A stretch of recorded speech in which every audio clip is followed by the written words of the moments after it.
শীতের সকালে দুর্গম পথ অতিক্রম করে আমরা চলতে শুরু করলাম।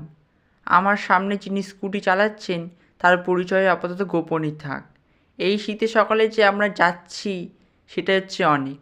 এই ভিডিওর ভয়েসটা অফ করে দিতে আমি বাধ্য হয়েছি, কারণ কি বলছি কেন বলছি আমি নিজেই বুঝতে পারিনি। তাই তোমাদের দিলাম ভিডিওটা কেমন লাগছিল তার জন্য। চলে এলাম যমুনা ডালাঘর অর্থাৎ বড় কাছারিতে পুজো দিতে। বড় কাছারিতে পুজো দেওয়ার কথা দুই বন্ধু মিলে হঠাৎ করেই ঠিক হয়েছিল। আমার ব্লগে ফার্স্ট টাইম। বাবাই মুখটা দেখা এই যে বাবা। বড় কাছারি তোমরা গেছো যারা, তারা প্রত্যেকেই পুকুর থেকে জল নিয়ে বা এই পুকুর থেকে স্নান করে বাবার মাথায় জল ঢালো। শীতের সকালে স্নানটা আর করলাম না, জল নিয়ে চলে গেলাম বাবার মাথায় জল ঢালতে। বছরের প্রথম সোমবার, কিন্তু সেরকম ভিড় ছিল না। জানা গেল যে বেলা বাড়ার সাথে সাথে বড় কাছারিতে ভিড় বাড়বে। তো আমাদের পুজো ততক্ষণে দেওয়া হয়ে গিয়েছিল। আমরা দুই বন্ধু আমাদের বদন দেখে হাসাহাসি করে চলে গেলাম কিছু কেনাকাটার জন্য।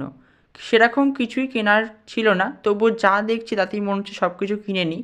তবুও দেখে নিয়ে আমার বাড়ির জন্য কিছু কেনা যায় কি না। দেখলাম আমার বাড়িতে যে শিব ঠাকুরটি অবস্থান করছে তার জন্য নন্দী মহারাজ নেই, তার জন্য নন্দী মহারাজ কিনে নিলাম।